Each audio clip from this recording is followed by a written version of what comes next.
Welcome to another episode of CAS Financial Outlook. I am your host, Cassandra Colin, and today we are going to be diving into 401ks. So we're going to try to keep it simple. I know that 401ks can be a little bit hard to navigate. We're going to cover the basics of what a 401k is and what you can do with it. So first things first, our normal disclosures. And I am not a financial advisor, nor is this financial advice. This is just solely my outlook on this topic, and today's topic will be 401ks and IRAs. So there's actually two different kinds of 401ks. So the first thing is, what is a 401k? So a 401k is a retirement savings plan. It's basically a tax advantage that you all have available to you through an employer if they offer it to you. So any employee who signs up to a 401k, pretty much what they do is they take a percentage of your paycheck and it is transferred into the investment account, where here the investment account is your 401k. So the key takeaways that we have for this episode is 401k is basically a retirement account that employees have to contribute some of their income to. There are some employers that help match, like if you have a 1%, 2%, 3%, up to 5% matches, depending on where you work. And there is two different types of 401ks. You have your traditional 401k and then you have your Roth 401k. We're going to cover the difference between them, where 401k, it's employee contributions before taxes. So whatever is contributed to the account is pre-tax, and that means it reduces your taxable income, and your withdrawals are taxed. So anything going into the account is pre-taxed. Anything coming out of it is taxed. That's the traditional 401k. If you have the option to do a Roth 401k, this one is after taxed income investments. So anything that you invest into the account is basically after tax deductions from your paychecks. But anything that is contributed to the year is not a tax deduction compared to the 401ks, the traditional 401k at least.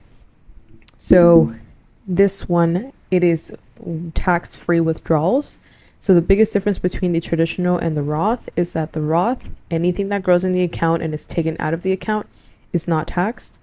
The traditional does get taxed if you do withdraw it. So that's the difference. Other thing too is pre-tax contributions to the 401k versus taxed income to the Roth 401k. So the traditional is pre-taxed, Roth is after tax. So that's the biggest difference between those. So again, employers can contribute to these if they offer it, take advantage of it, or else it's basically money that you're losing. So let's cover more a little bit about the traditional 401k. So your employee contribution is going to be, again, from your gross income.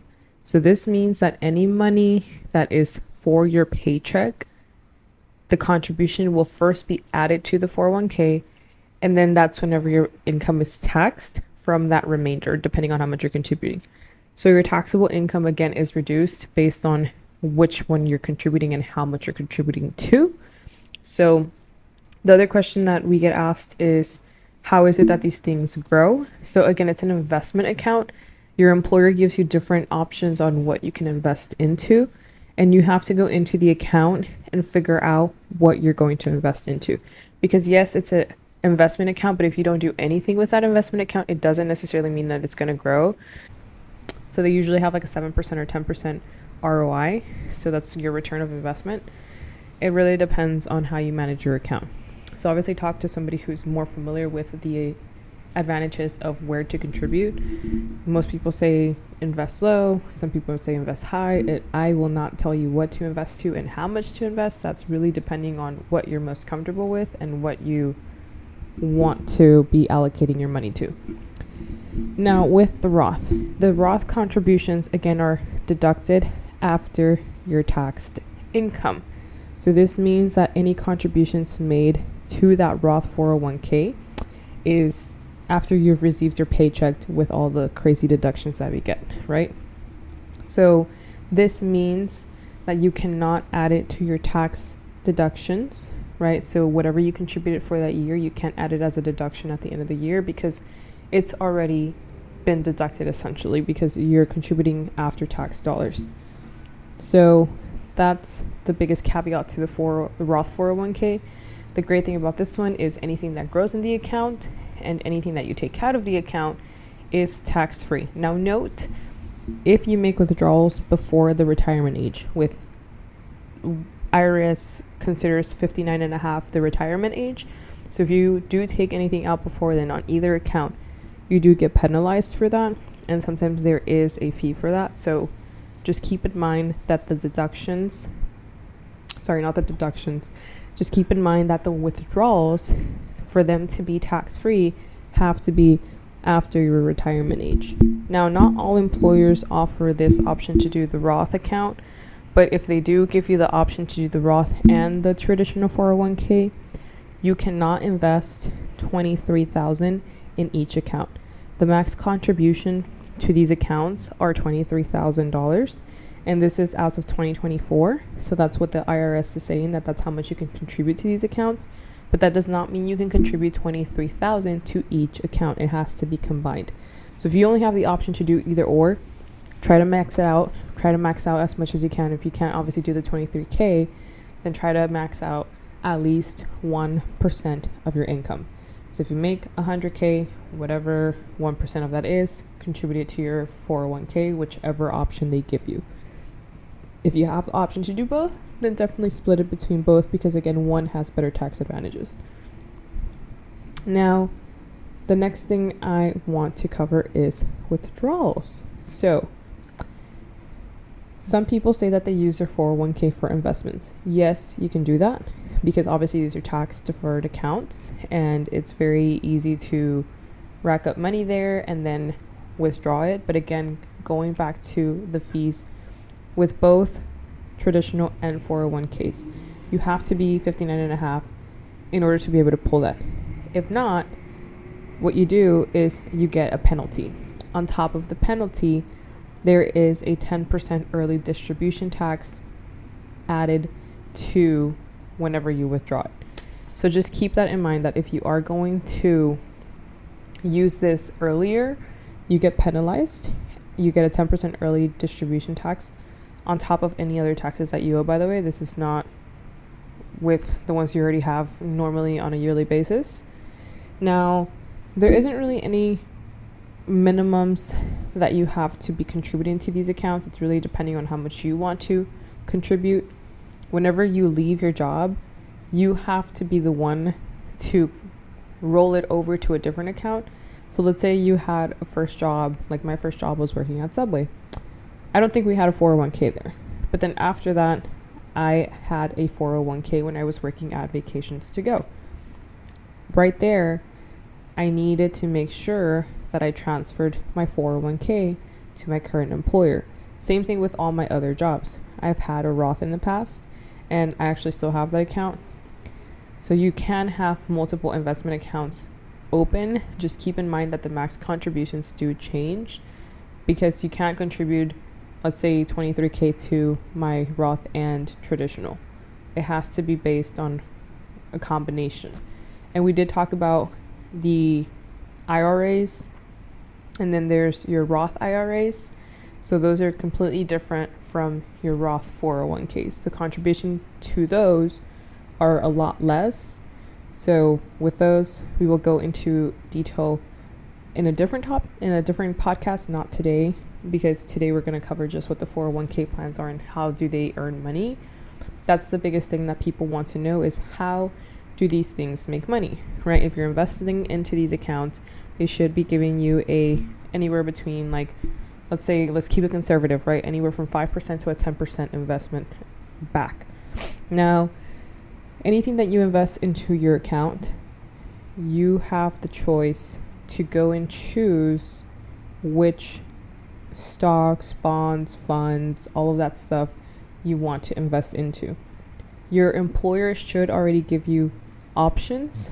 For example, one of my old accounts was with JP Morgan, And whenever I went into my account, it was very easy to distribute where I wanted things to go.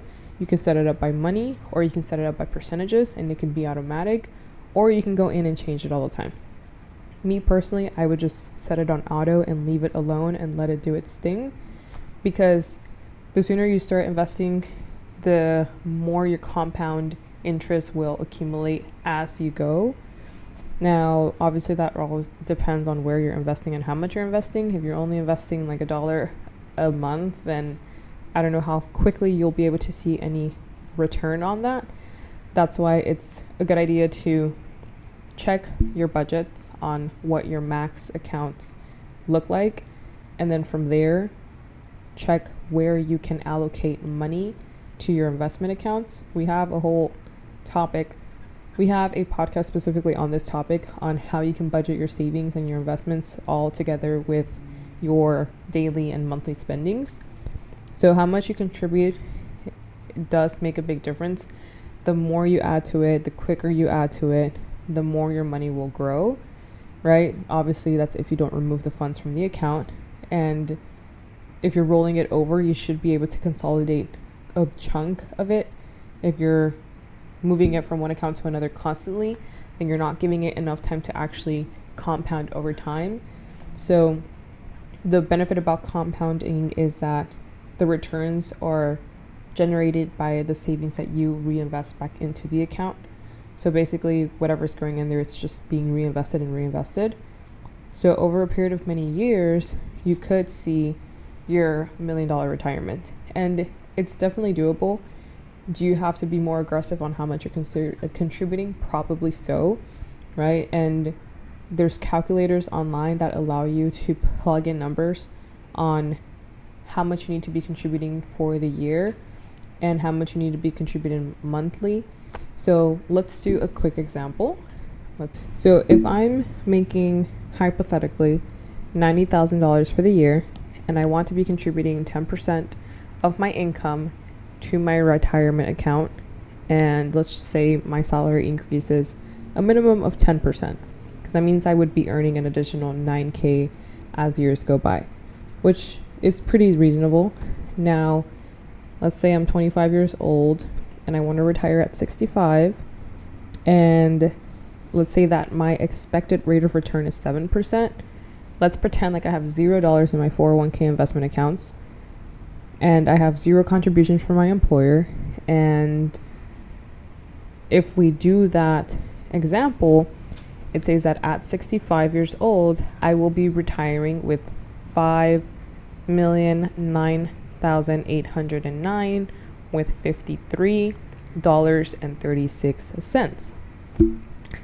Which is, I mean, 5 million sounds like a lot, right? But we don't know what inflation is going to look like. My total amount of contributions was $930,936.82. That's what my entire contribution is. Now, if I started at 25 years old, my first year, let's say I maxed it out at 9,000. Second year, I maxed it out at 9,000. But again, we have that 7% of investments. So when I turn 27, I have $20,493 in my account. At 28, I've invested, at this point it's 9, 18, 16, $16,000 into that account. But because of the 7% return of investment, I now have $35,000 in that account. And you really start to see a shift at 50 years old, right? So let's multiply 25 times 9,000. If we do 25 times 9,000, that means we have contributed $225,000 into the account. That's how much we've put into the account by age 50 if we've contributed $9,000 each year-ish, right? Depending on our pay increase, because we're maxing it out at 10% of our income. At this age, we have already over $1 million in our 401k. So I want you guys to recap that again.